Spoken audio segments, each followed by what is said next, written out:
I'll start by thanking everybody for showing up to this technical assistance webinar. This is for the Research Facilities Act program, specifically the FY 2026 Notice of Funding Opportunity. Today,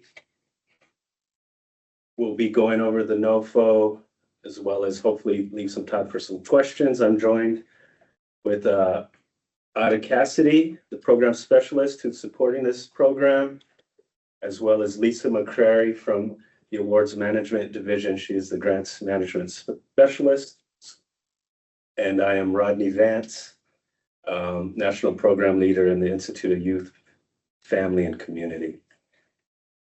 Today, we'll just provide a quick overview of NIFA, as well as a quick overview of the Research Facilities Act program.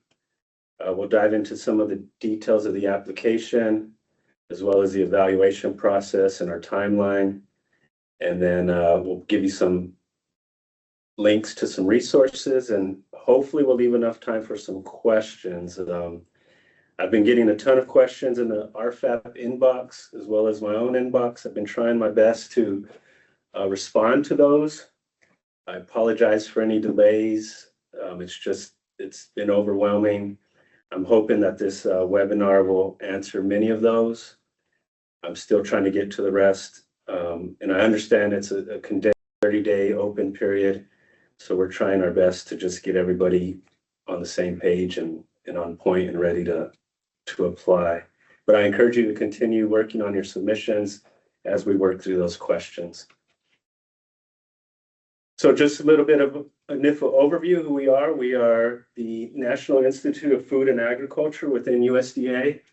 We are the extramural science funding agency under the mission area of research, education, and economics. We invest in and support initiatives that ensure the long-term viability of agriculture.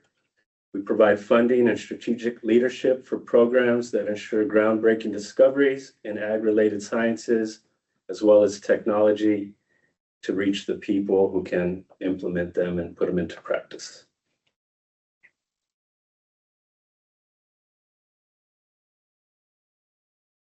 Next, I'll give you a little bit of overview of the Research Facilities Act program.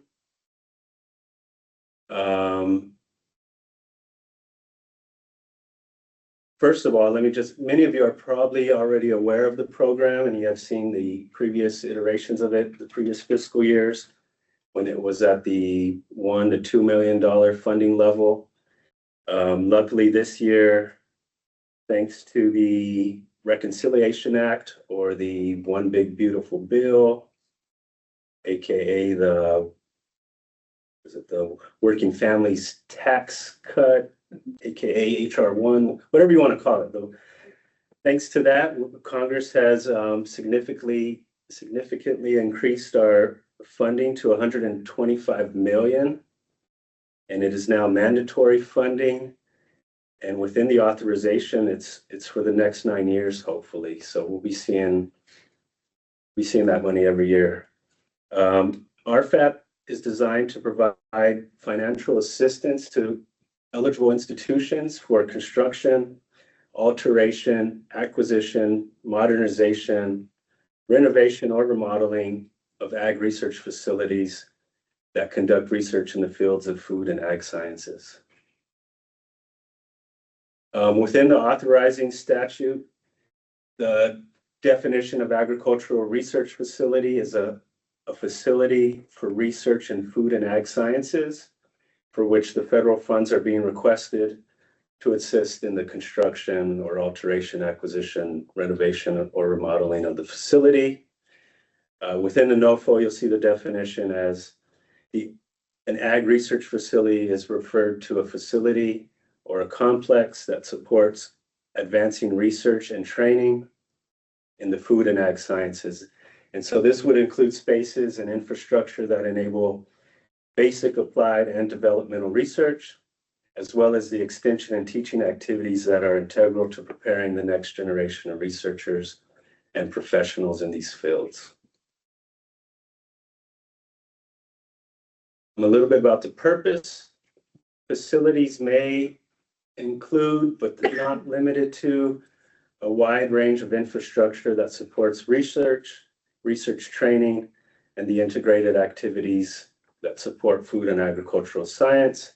Some examples, and again, not limited to, but eligible facilities are things like single buildings, current facilities that are already there that just deferred maintenance or need renovation, standalone structures, as well as multi-building complexes. And again, this is provided they all directly enable and enhance ag research capacity.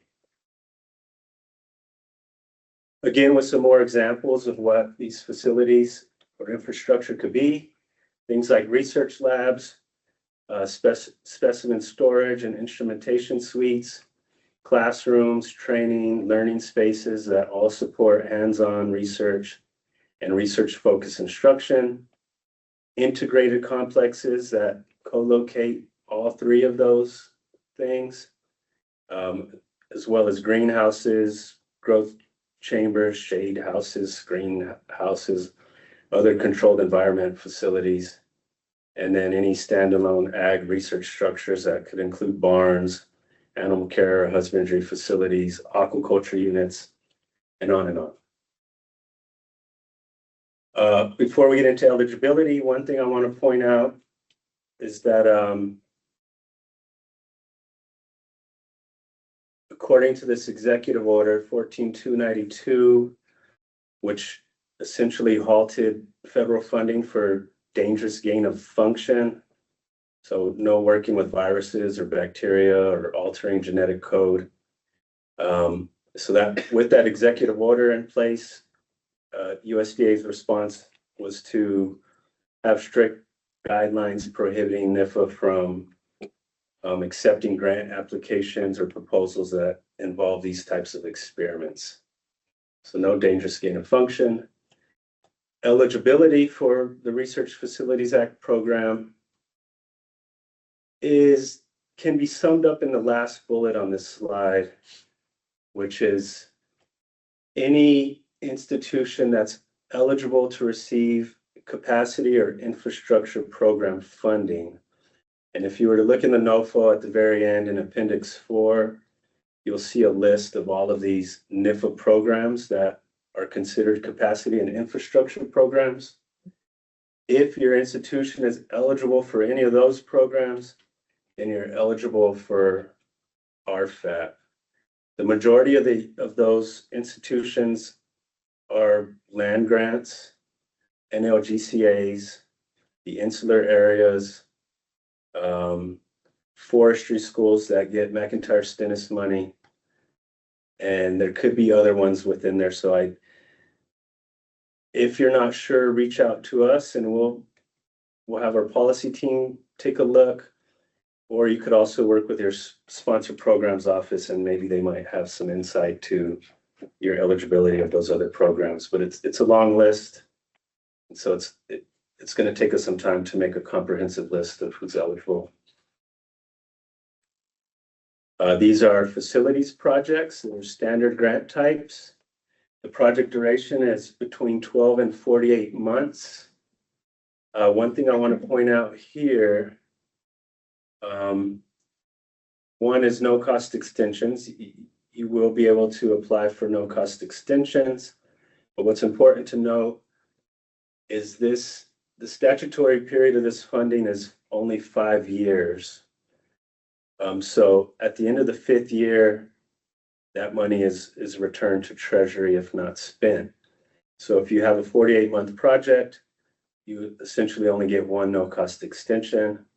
If you have a 12 or 24-month project, then you could do multiple no-cost extensions.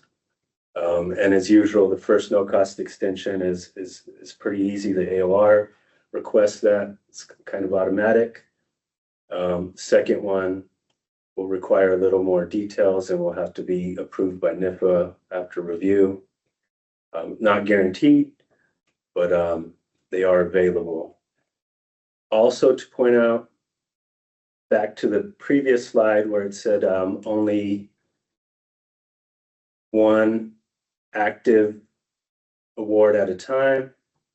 So if you're planning on doing this in phases, maybe a planning grant, then moving on to a second phase, you'll want to think about your timing so that one project is essentially, now we're going to offer a little bit of a window there as far as the overlap of active projects, but hopefully with your timing and NIFA's timing, we could get it so that it's not too much of an overlap and your active project is ending when the other one is starting. You could always submit the previous fiscal year, knowing in anticipation that your project's ending in a year from then, and that's when we'll be making the next award. So you could submit anytime.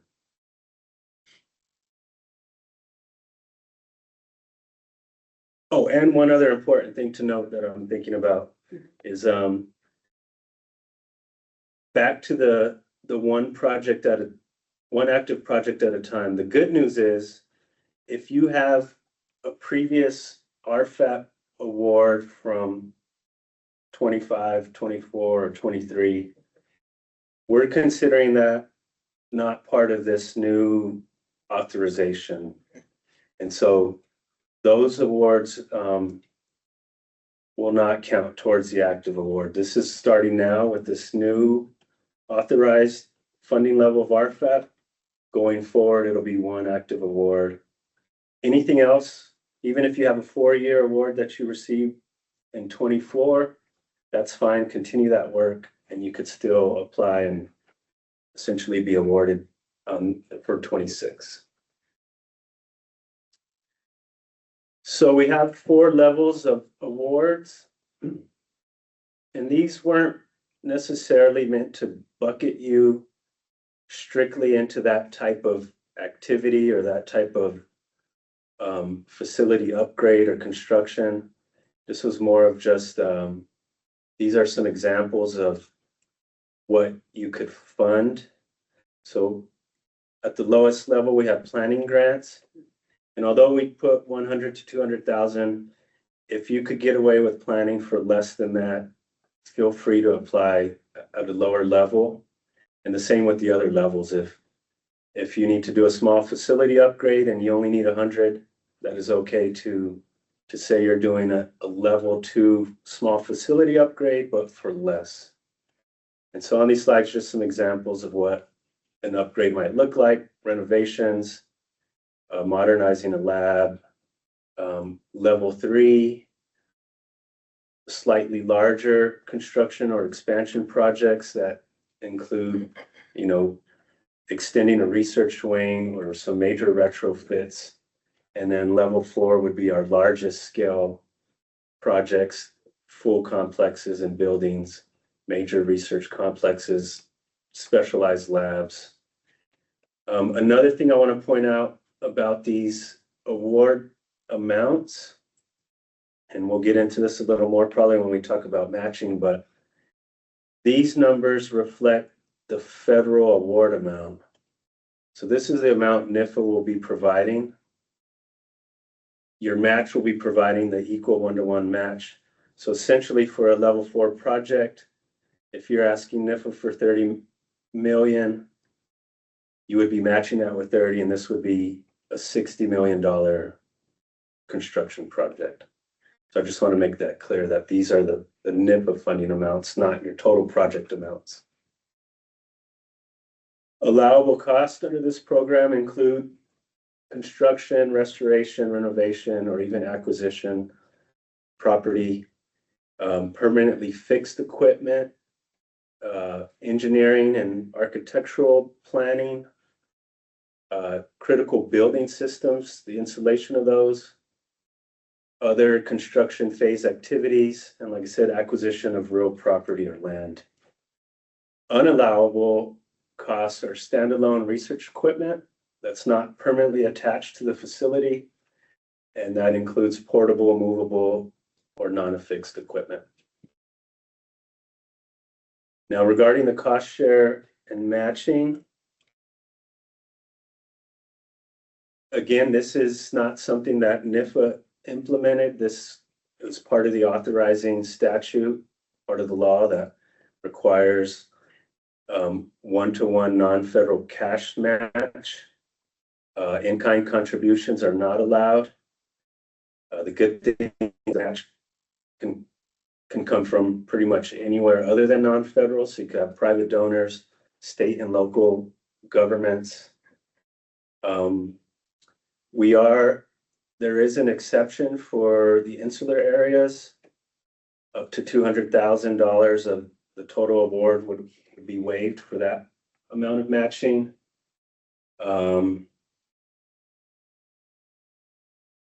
Normally, a NIFA award would require the entire matching to be sourced up front and attested to or certified up front.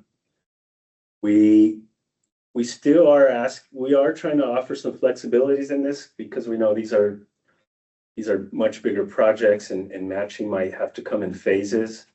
And so although the full match amount needs to be budgeted in the application with the sources of the funding clearly disclosed, we are allowing for recipients to phase their matching contributions, potentially synchronizing those with the phases of the project construction milestones, and allowing recipients to raise additional funds throughout the project period.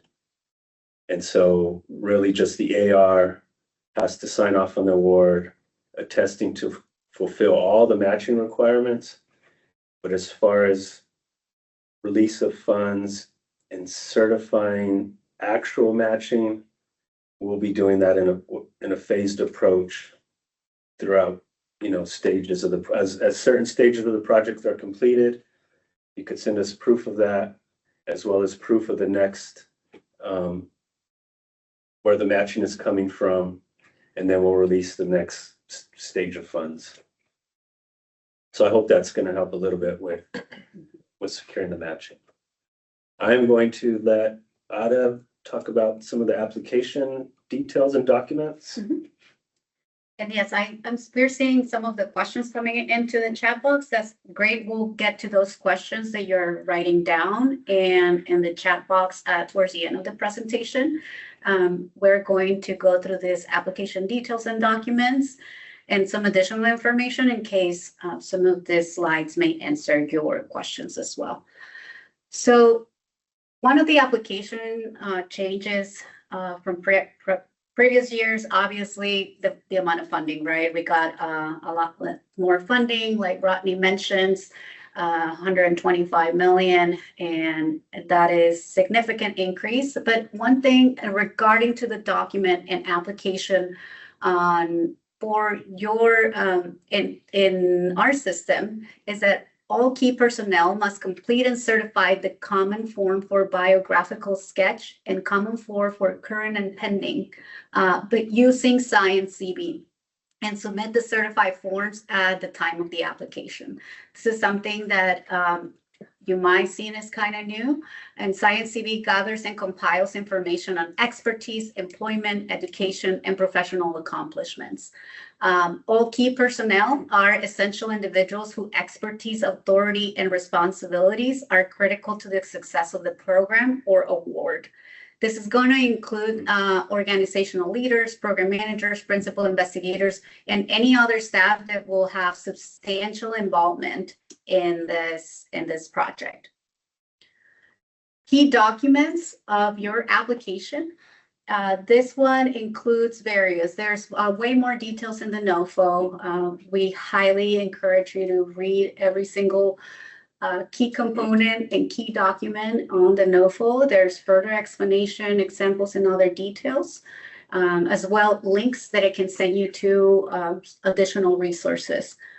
But some of the key components, major key components, project summary or abstract, and then project narrative, and the other attachments also are very important for you guys to take a look. There are several of them, and it depends on the level of funding that you are applying. Some of them are required and some of them are not. So you got to pay attention in the level of funding that you have decided to apply to do the other attachment documents. Application submission, NIFA only accepts electronic submission of applications. This can be, you can reference to the NIFA grants application guide, and you will get more details on what is also required. But something that we will highlight a lot is that all of your documents that you upload to grants.gov or every single document for your application need to be in PDF.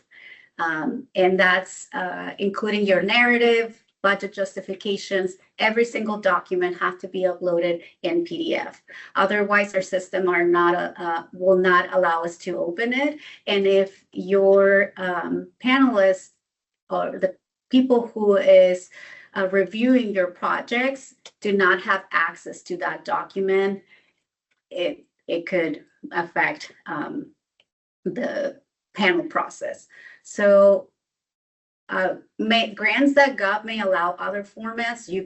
It will allow you to upload in Microsoft Word or Excel sheets, but in NIFA, in our systems, we can only open PDFs. So please use PDF document, and the PDF document should not be password protected for our reviewers to be able to access. Okay. Yes. Okay, regarding the application evaluation process. So NIFA evaluates applications in a two-step process. First, we screen each application for making sure that it meets the administrative requirements that are set forth in the NOFO. And if any of those things are missing and it does not meet the NOFO requirements, then technically it can't go, it'll be declined and it won't go to the second stage, which is what you're looking at here, which is our scientific peer review process. So we hope to have our panel formed, and we'll be assigning all of the proposals to these reviewers.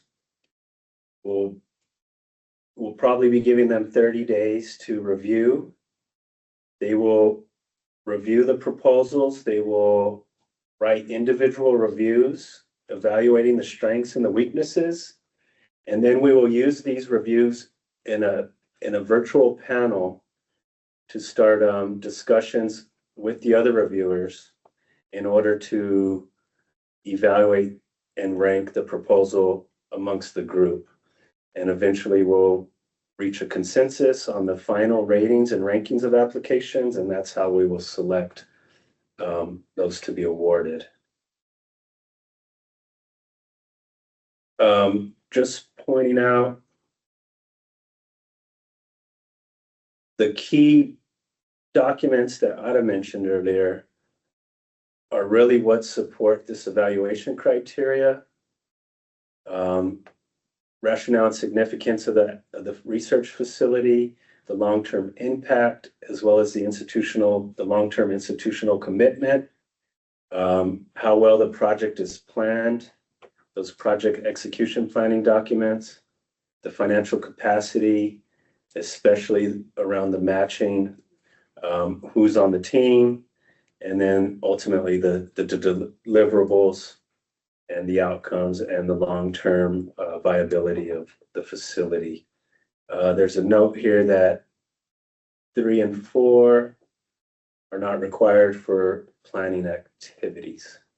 You'll be able to see that. It'll be more clear in the NOFO, I hope.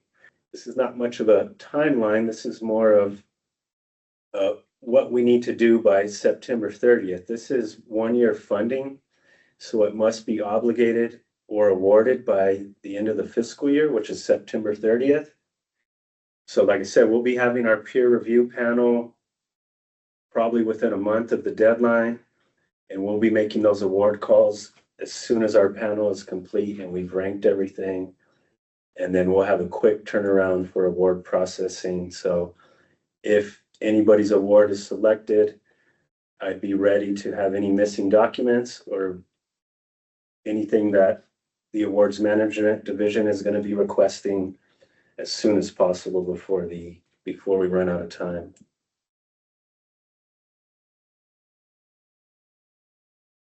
And then some additional information or resources. This presentation will be posted and will be shared as well, the slides and with the links available in this slide, where you can find an extensive amount of resources within NIFA to help you with the application process. Funding opportunities, if you identify during this webinar, this might not be what you are looking for, you can go to our funding opportunities website and perhaps identify a grant or project that it will fit more to your specific needs. You can see the competitive grants flow chart, how it works, NIFA training resources, NIFA policy guide, and all of these resources have been recently updated. Indirect costs, and a guide for preparation and submission NIFA applications via grants.gov. We understand some of these softwares are not very user-friendly, so our learning and development team really has done a great job preparing some of this material step-by-step guide that I highly recommend you to go and use. They're very helpful. And like, again, those links will be posted and will be shared to all of the ones that register to this webinar. And with that, we'll try to get, we'll go through some of these questions in the chat box to see what we can answer as much from here in 30 minutes. If we don't get to all of your questions, do not worry. We're going to have recorded the session and all the chat will be saved so we can get back to you in case we don't have time for all of your questions. You can always email on the program mailbox, ree.nifa.rfap@usda.gov if you think about another question later.